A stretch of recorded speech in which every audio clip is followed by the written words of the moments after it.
Bonsoir à tous et bienvenue dans Plus d'Actu. L'impact du trafic de drogue est de plus en plus lourd sur la région bruxelloise avec des fusillades qui s'enchaînent et un bilan humain qui s'alourdit chaque semaine. Alors ce soir dans Plus d'Actu, nous allons tenter d'élargir le débat, de ne pas le prendre uniquement sous l'angle de la répression, mais d'envisager également la question de la prévention et du traitement des assuétudes.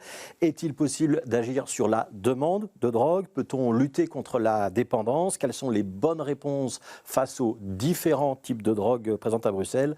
C'est ce dont nous allons discuter maintenant. Voilà, et sur le plateau de Plus d'Actu ce soir, nous accueillons Antoine Boucher. Bonsoir. Bonsoir. Vous êtes le porte-parole d'Infort Drogue et Assuétude, c'est le nom complet. Et Addiction, c'est le nom complet de la SBL. Vous faites essentiellement de la prévention, un petit peu d'accompagnement aussi au travers notamment d'une ligne téléphonique. C'est ça, exactement. J'ai bien résumé. Charlotte Bombled, chargée de communication pour Dune, autre ASBL. Vous êtes plutôt plus dans l'accompagnement et notamment l'accompagnement des toxicomanes en situation de précarité. Vous avez aussi un service logement et vous faites aussi un peu de formation. Bonne définition également. Exact. Merci à tous les deux d'être présents sur notre plateau. Avant de vous donner la parole, comme chaque soir, je vous propose un témoignage. Je vous propose d'entendre Willy de Meyer. Willy de Meyer, c'est le bourgmestre de la ville de Liège. Il est aussi le président d'une conférence des villes européennes qui vient de se réunir à Bruxelles la semaine dernière pour parler de sécurité et de prévention. 3 jours de débat au cours desquels on a beaucoup parlé de ce trafic de drogue. Dans toutes les zones européennes, on sent de l'interrogation, de l'inquiétude par rapport à l'évolution du phénomène. On est en train d'être dépassé ? En tout cas, on pourrait l'être. On pourrait l'être. Donc il y a évidemment le soin, il y a les consommateurs, mais ce qui nous interroge aussi beaucoup, c'est le trafic. Et la criminalité organisée autour de la drogue, mais pas que. Donc ces gens deviennent aussi des polycriminels avec une implication de plus en plus grande dans les États. Et je vous dirais que je perçois, donc pour la première fois, je suis membre de cette association depuis un bon moment et je la préside depuis un certain temps, je perçois de l'inquiétude, un peu de peur et du découragement chez les mandataires. Alors Antoine Boucher, on entend la tonalité un petit peu solennelle de Willy de Meyer qui craint que la situation n'échappe à tout contrôle. Comment est-ce qu'on explique que les choses nous donnent l'impression d'avoir changé à ce point en si peu de temps? C'est la guerre des gangs, on a beaucoup parlé de guerre des territoires à Bruxelles, c'est l'arrivée de produits plus dangereux, c'est l'explosion de la demande. Qu'est-ce qui est en train de se passer ? Alors, je ne peux pas répondre évidemment à toutes vos questions. Nous, comme vous l'avez dit, on est surtout un service auquel les citoyens vont s'adresser. Donc nous, on remarque que les grandes questions pour lesquelles les gens vont consommer des drogues, elles ne font qu'augmenter. C'est-à-dire d'une part, et on le sait depuis longtemps, c'est la précarité. Et ma collègue de Dune va certainement revenir là-dessus, mais l'explosion de la précarité, en rue notamment, eh bien ça c'est une cause de consommation. Il faut que, si vous voulez, à la fois le béton pour les gens qui dorment en rue soit moins dur et qu'ils aient le courage d'affronter ces conditions. Et ça, ce sont des puissants moteurs de consommation de substances. Et ces substances sont souvent illégales. Il y a aussi l'alcool, mais ces substances sont aussi très fort illégales. Et puis, d'autre part, il y a aussi la compétition entre individus qui ne fait qu'augmenter le culte de la performance, notamment dans les entreprises. Et ça aussi, c'est un puissant moteur de consommation. Donc on voit bien que la consommation, elle va augmenter parce que tous les facteurs qui sont à la base de la demande de drogue, ils sont poussés finalement par notre organisation sociale. Et ça fait longtemps que c'est comme ça. Donc c'est plutôt une question de demande qui serait plus importante qu'avant et d'une offre qui répond à cette demande ? Alors oui, il y a une plus grande demande et donc forcément les trafiquants, chaque fois que vous demandez plus, ils vont demander pas mieux, ils vont offrir davantage et on sait que évidemment les drogues comme elles sont interdites, on va offrir des produits de plus en plus concentrés, de plus en plus qui vont faire appel à une accoutumance si vous voulez et qui vont donc augmenter les profits aussi de ces organisations. Charlotte Bombled, vous êtes d'accord avec le constat, notamment dans les questions de précarité? Quand on est en précarité, on a tendance à chercher des échappatoires ou des manières d'adoucir sa situation. La drogue peut être une réponse recherchée. Je rejoins M. Boucher, mais ce qu'il faut rappeler, Pour le contexte plus large, c'est que les consommations de produits psychotropes, c'est de ça dont on parle, elles augmentent partout. Et dans tous les milieux. Et intéressons-nous aux bilans qui sont tirés notamment par l'OMS. Ce qu'il y a effectivement de particulier aujourd'hui, et pas seulement à Bruxelles, et pas seulement en Belgique, effectivement, c'est une explosion d'une certaine demande. D'une demande qui est, comme le dit M. Boucher, liée à la montée sans précédent, à la fois de la grande précarité et plus particulièrement du sans-abrisme. Ouais. Mais il y a 20 ans, on parlait essentiellement, quand on parlait de drogue, on parlait de cannabis et d'héroïne. Est-ce qu'il n'y a pas eu quand même l'apparition de nouveaux produits, on parle beaucoup de cocaïne, de crack, qui ont changé un petit peu le paysage? Les produits ont changé et demain ils changeront encore. Ce qu'il faut bien avoir en tête, c'est que si on s'intéresse à un type de consommation, parce qu'il y a autant de consommation, peut-être même que de consommateurs et de consommatrices. C'est ce qu'il y a de spécifique dans la consommation dite de rue. Pour toutes les personnes en situation d'errance, la consommation, elle est le plus souvent de l'ordre de l'automédication, quand il s'agit d'affronter les conditions de la vie en rue, la fatigue, le froid, l'insécurité. Bon, on a affaire effectivement aujourd'hui à un produit qui est très présent sur le marché des drogues, qui est la cocaïne, et qui est consommée, je l'ai dit, dans tous les milieux, et pas seulement en rue, dans des milieux moins visibles. En rue, effectivement, les conséquences, elles sont importantes en matière de gestion de l'ordre public, parce qu'on a affaire à un produit qui, contrairement à l'héroïne, dont vous parlez, est un stimulant et relève et provoque une addiction qui est très importante. Ouais, on avait le sentiment qu'il fallait quand même une certaine somme d'argent autrefois pour se droguer. C'est plus le cas aujourd'hui. Les produits sont devenus moins chers. Mais on a un produit qui filtre assez facilement vers chez nous et qui est de plus en plus accessible et qui, consommé sous sa forme, consommé sous forme de crack, effectivement, est disponible à la vente pour des sommes relativement plus faibles. Ça veut dire quoi, relativement faible?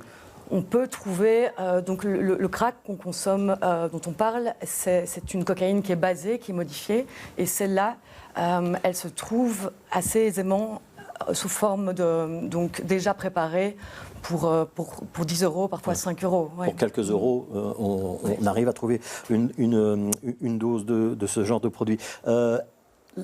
Quand on parle d'usagers, de toxicomanes, de consommateurs de drogue, vous choisirez le thème que vous préférez, dans ce public précaire ou dans d'autres publics, on consomme une drogue, on est dépendant d'une drogue ou on va consommer plusieurs produits. Comment ça se passe, Antoine Boucher? Déjà, pour reprendre la question sur le terme, toxicomane, on n'aime pas en fait parce que ça fait un petit peu celui qui va avoir une manie toxique. Et en fait, comme l'a dit Bonblay, en fait, c'est toujours une automédication. C'est toujours pour une bonne, entre guillemets, raison. Pour se sentir mieux. Ouais. C'est pas pour se sentir plus mal et je vais prendre des toxiques comme ça. Non, ça n'existe pas.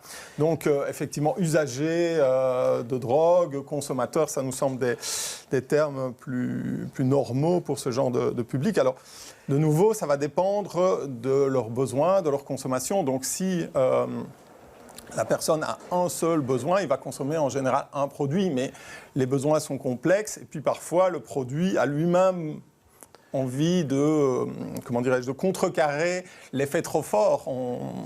Par exemple, pour les opiacés, on ne trouve pas d'opium, on ne trouve que de l'héroïne. Ou pour la coca, on trouve la cocaïne, mais pas un produit moins fort. Donc parfois, ça amène ce qu'on appelle une descente trop violente. Et donc, on va consommer de l'alcool ou d'autres produits pour atténuer les effets. Un peu comme les médicaments. Quand vous en prenez, il y a des effets secondaires. Et le médecin vous donne d'autres médicaments pour contrecarrer les effets secondaires du premier. Donc, il y a un peu ça aussi, puisqu'on est dans le domaine, je le répète, de l'automédication. Donc voilà, on est amené à consommer différents produits. Ouais. On a beaucoup parlé de la kétamine dans les médias ou de ce qu'on a appelé la drogue du zombie, qui est un anesthésiant, une sorte de drogue de synthèse encore plus forte que l'héroïne, enfin nettement plus forte que l'héroïne. Ces drogues-là, elles sont présentes en région bruxelloise ou pas? Je voudrais surtout qu'on soit très prudente d'abord avec l'expression de zombie, parce que c'est un mot un petit peu fourre-tout qui est employé pour décrire des effets. C'est très difficile, sur base de simples comportements, de deviner peut-être les produits qui font effet ou pas. Parce que certains comportements, parfois impressionnants, de personnes en rue, elles sont aussi liées à d'autres difficultés, et notamment en termes de santé mentale. Et donc ça, c'est la première chose. Et puis après, pour rebondir sur ce que dit M. Boucher, mais si on s'intéresse spécifiquement de nouveau aux consommateurs, aux consommatrices de rue, effectivement, on a affaire le plus souvent à des consommateurs.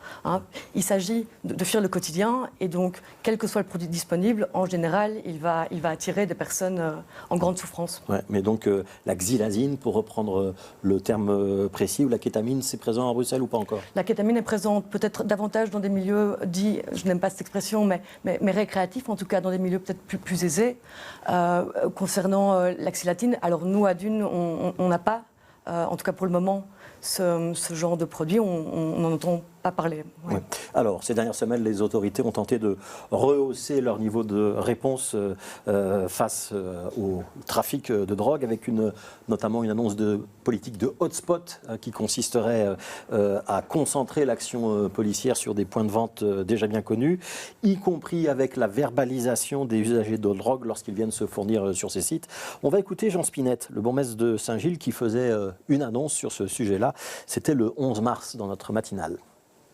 Il faut le faire, en fait, sur ces hotspots. Il faut inviter les clients à être responsables par rapport aux conséquences de leur comportement. C'est clair que si vous vous fournissez et que vous avez des gens qui sont prêts à risquer leur vie, à se tirer les uns sur les autres pour maintenir un point de vente au détriment de la vie du quartier, le quartier est assez solidaire. Il y a quelque chose de positif là derrière qui soutient les forces de l'ordre. Il faut que les clients aillent voir ailleurs. Ouais, c'est pas le risque de juste déplacer le trafic et la criminalité. Ah ben alors là, la question du déplacement, c'est une question de bouteille à encre. On m'a dit que je faisais du soufisme quand je faisais ça. Ben, moi, je veux bien. On ne peut pas déplacer. Ben, alors, on doit les garder. C'est intéressant. Moi, je veux bien partager. Parce qu'on ne peut pas déplacer. Monsieur Spinette, vous ne pouvez pas déplacer le problème. Mais alors, je vais le garder chez nous? Non. Charlotte Bombled, qu'est-ce que vous répondez à Jean Spinette? Est-ce que vous comprenez cette idée de verbaliser, quand ils en ont les moyens, les acheteurs? Mais d'abord, sur le principe des hotspots, on a affaire à un dispositif qui non seulement renforce le stigmate qui est posé sur certains quartiers, donc ça nous apparaît très problématique, et puis par ailleurs, contrairement à ce que laisse ici entendre M. Spinette, le déplacement, il est effectif.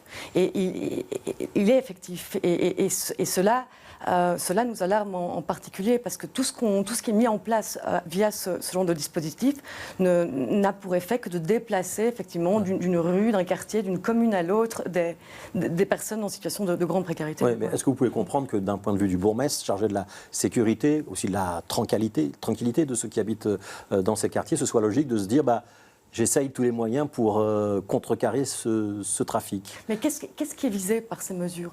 Est-ce qu'on cherche réellement à pacifier l'espace public? Si c'est le cas, c'est pas avec un dispositif qui ostracise une partie de la population et les renvoie ailleurs. Mais on ne doit pas essayer de contrarier le travail des dealers? Certainement, mais pas en visant les consommateurs. Certainement pas en visant les consommateurs, et c'est ce qui est fait dans ce genre de dispositif. Ouais, Antoine Boucher, sur cette question-là, est-ce qu'il serait logique d'essayer de frapper le consommateur au portefeuille de manière à essayer soit de lui faire réduire sa consommation, soit d'aller acheter ailleurs? Mais je comprends cette idée, puisque ça fait plus d'un siècle qu'on essaye de frapper le consommateur, puisqu'il est punissable. Et je rappelle ici que c'est la loi dit toujours minimum 3 mois de prison. Donc on est vraiment là dans quelque chose d'extrêmement punitif. Et ça ne fonctionne pas. Donc maintenant, on en est à des amendes, ce qui est beaucoup moins grave. Et on va dire c'est ça qui va fonctionner. Bien sûr que non. Donc, il y a une difficulté par rapport à la consommation de drogue, au trafic, à envisager les choses autrement. On est dans l'échec complet depuis 100 ans et en pensant qu'on va faire plus fort de la même chose, ça va fonctionner. Est-ce que vous ne pouvez pas quand même vous dire que d'un point de vue d'un bourgmestre chargé de la sécurité, de nouveau, se dire j'essaye de mettre une pression sur le trafic de manière à mettre économiquement les trafiquants en situation moins favorable, c'est une idée? Bien sûr que si, puisque le bourgmestre, il est responsable d'un territoire. Et donc, effectivement, c'est une très bonne politique de son point de vue de se dire, mon Dieu, pourvu qu'il aille dans le territoire d'à côté, j'aurai réglé le problème. Puisque je ne suis responsable que d'un territoire. C'est logique. Donc, si on n'envisage pas les choses un peu méta, un peu au-dessus de tous ces petits territoires, évidemment, on va chaque fois avoir les luttes. Et après, le voisin va me renvoyer la question, et puis je vais lui renvoyer. Et on n'en aura jamais fini. Et ça va faire que s'amplifier. Alors, c'est quoi la bonne réponse? Elle est médicale, elle est sociale? Elle est complexe en tout cas et elle demande une grande implication au niveau du politique national, je pense, puisque c'est lui qui est un peu responsable de cette situation de création finalement de gangs, de mafias. Ouais. Tout c'est ça même est un problème créé... au moins européen hein, pour l'instant. C'est pas réservé à la Belgique. C'est quasiment mondial, on peut le dire. On peut le dire, c'est quasiment mondial. Donc, mais on ne s'inspire pas de ce qui fonctionne ailleurs. À partir du moment où on a constaté l'échec, mais total, de cette politique qui ne fait que de la violence contre les usagers, contre les trafiquants, etc., ben, il faut penser les choses autrement. On voit des exemples de politiques qui fonctionnent ailleurs. Vous parlez du Portugal, par exemple. Le Portugal, par exemple, mais en matière de cannabis, les Pays-Bas. Donc plutôt la légalisation, c'est la voie qu'on doit suivre. C'est effectivement la voie qu'il faudrait... et on le voit bien en matière d'alcool. L'alcool, si aujourd'hui on inventait l'alcool, qui est un produit extrêmement toxique, eh bien, il serait interdit, évidemment. Et on a vu ce que ça a donné aux États-Unis. Il faut légaliser pour que les consommateurs aient accès à un produit de qualité et qu'il soit culturellement contrôlé. Ouais. C'est ça qui fonctionne. Un produit dans la nature comme ça, laissé aux trafiquants, c'est un produit qui est accessible à tout le monde. Est-ce qu'il y a une réponse médicale? Est-ce qu'il peut exister des produits de substitution, des programmes de sevrage qui seraient efficaces, Charlotte Bomblaine? L'arsenal existe en grande partie. Et donc, pour répondre à la question que vous posiez au préalable, ce qu'il faut faire, c'est considérer que l'usage ou les usages de drogue sont d'abord une question de santé publique. Alors, si on veut agir réellement sur la demande et avoir un impact global sur cette consommation, ce qu'il faut, c'est remettre la question des drogues dans la filière santé. Ce qu'il faut, c'est réinvestir dans les dispositifs qui existent. Je pense à toute la première ligne de soins qui est complètement saturée. Mais il existe des produits de substitution. On sait que sur l'héroïne, par exemple, il y a un produit de substitution, c'est la méthadone. Est-ce que sur la cocaïne, le crack, il y a moyen d'avoir des programmes de sevrage efficaces? Le programme de substitution, il consiste à sortir les personnes de la précarité, en fait, et de travailler toutes les questions de santé mentale, de lutter contre le sans-abrisme. Et l'impact, il est là, et c'est là que se joue le Comment programme. ça se passe le travail de dune, Charlotte Bomblaine? Vous êtes dans un local, vous attendez que les toxicomanes arrivent, où il y a des maraudes, vous allez au-devant d'eux, et est-ce qu'il est facile de convaincre quelqu'un de dire « Ah ben je dois rentrer dans une logique qui va être soit de me réinsérer socialement, soit d'entamer un traitement médical ?» Alors à Dune, on agit plusieurs fronts. On agit effectivement dans nos locaux où on accueille tous les soirs et certains après-midi de la semaine un public. On agit aussi en rue via un service de maraude. Ça, c'est entre autres services qu'on propose. Vous suivez combien de personnes à peu près? Vous avez une idée? Ce qui est très complexe, c'est que comme dispositif bas seuil, la mission qui est la nôtre, c'est d'orienter les personnes vers les services, les dispositifs de première ligne. Mais comment exercer ce travail-là qui nous est confié quand ces services-là sont saturés et que les personnes qu'on confie en hôpital sont laissées dans la nature directement. Donc on manque de place pour avoir des programmes efficaces. On manque de place, les hôpitaux sont saturés, les places en psychiatrie manquent, oui. Le système d'hébergement d'urgence l'est aussi. Et donc le travail qu'on propose à Dune notamment et dans d'autres parties du secteur, il est devenu aujourd'hui très compliqué. Ouais. On doit accentuer la prévention. Antoine Boucher, est-ce qu'on doit pouvoir dire, la drogue c'est mal, c'est évidemment un message un peu simpliste, mais est-ce qu'on doit avoir des actions dans les écoles, peut-être avec des spots à la radio, sur les réseaux sociaux? Est-ce que ça marcherait ou est-ce que c'est pas la peine? Nous, on est pour la prévention, ça c'est clair, c'est une de nos missions essentielles, mais donc la prévention ne doit pas effectivement s'axer sur un message comme la drogue c'est mal ou la drogue c'est dangereux, parce que justement c'est méconnaître beaucoup de motivations à consommer ces produits-là. Donc il y a beaucoup de motivations qui sont de l'ordre je suis courageux, je suis viril, j'ai pas peur de la police, etc. Donc chaque fois que vous allez tenir ce type de message-là, en fait, ça va faire effet d'appel, inverse. effet incitateur pour toute une série de gens qui vont se dire, grâce à la drogue, je vais exister, notamment dans mon école, dans mon quartier, et on voit bien ce que ça donne. On est exactement confronté à des gens qui n'existent pas socialement. Et une manière pour eux d'exister, notamment dans leur quartier, c'est de vendre de la drogue, d'avoir des revenus suffisants. Mais on doit quand même essayer de se lancer dans des campagnes de prévention. C'est le bon moment ou pas, maintenant? C'est exactement ce que je dis. Il faut faire des campagnes de prévention, mais sur un autre message. C'est-à-dire, tiens, qu'est-ce qui se joue et comment on pourrait faire autrement avec ces besoins-là, et comment nous, société, comme l'a dit Mme Bomblet, on peut réduire à la fois dans les quartiers, dans les institutions, les besoins de recourir à ces produits. Alors, il y a un dispositif dont on parle très souvent, ce sont les salles de consommation à moindre risque.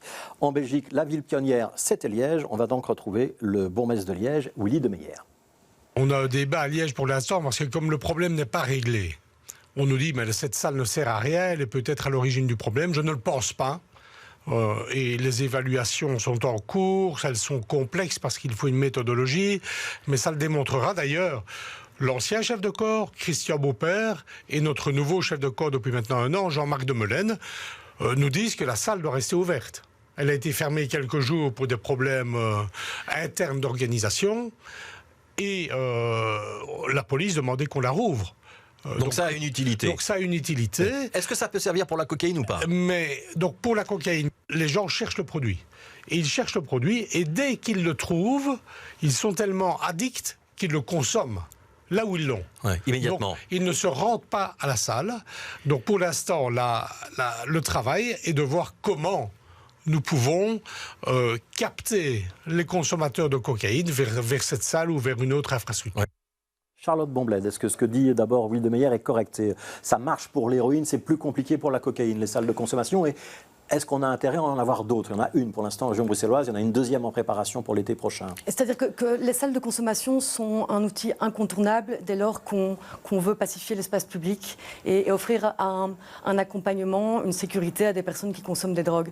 Mais ce n'est pas une sinécure parce que ça ne résout absolument pas le problème social, la grande précarité et toutes les raisons qui font que l'on consomme des produits. Ça permet de sortir la consommation de la rue. Est-ce que ça permet d'accrocher des gens, de les orienter vers un dispositif social et médical? Les salles de consommation sont effectivement pensées à travers un dispositif plus large. C'est considéré comme une première accroche pour tout ce public et pour essayer de les orienter pour un accompagnement plus global. Ouais. Antoine Boucher, salle de consommation à moindre risque, c'est important dans le dispositif global? C'est une pièce importante, effectivement, d'un dispositif. C'est un élément de santé publique pour les consommateurs. Il faut que ça continue, il faut que les développer. Mais si on pense à la santé du consommateur, il faut aussi penser produits, penser non seulement matériel d'injection. On a besoin aujourd'hui d'un plan global? C'est ça qui manque? C'est clair. C'est comprendre déjà ce qui se joue en matière de consommation de drogue. Plutôt que de dire ces gens sont fous, il faut les punir, etc. Il faut vraiment partir de la base, c'est-à-dire qu'est-ce qui se joue dans notre société aujourd'hui qui fait que les drogues sont tellement présentes, tellement importantes pour tous ces gens et qu'on n'arrivera pas. Malheureusement, on n'arrivera pas à faire comme ça, qu'ils ne consomment plus. Ça, c'est vraiment, il faut que ça rentre dans les têtes et donc il faut intégrer cette notion-là dans notre société et voir ce qu'on fait. Merci Antoine Boucher pour Infor Drogue et Addiction. Et Charlotte Bomblet pour la SBL DUD. Merci à tous les deux. Demain, dans Plus d'Actu, on parlera du déclin de l'information. Pourquoi est-ce que les médias sont de moins en moins suivis? Pourquoi est-ce que le citoyen n'a plus envie de payer pour avoir de l'information? Les conséquences que ça peut avoir sur le débat démocratique. On en parlera avec Bernard Cohls de l'UC Louvain et Martine Simonis de l'Association des journalistes professionnels. Et puis demain matin, Bonjour Bruxelles, on recevra notamment Karine Lallieu, ministre fédérale des Pensions. Continuez à bien vous informer sur BX1 et à demain.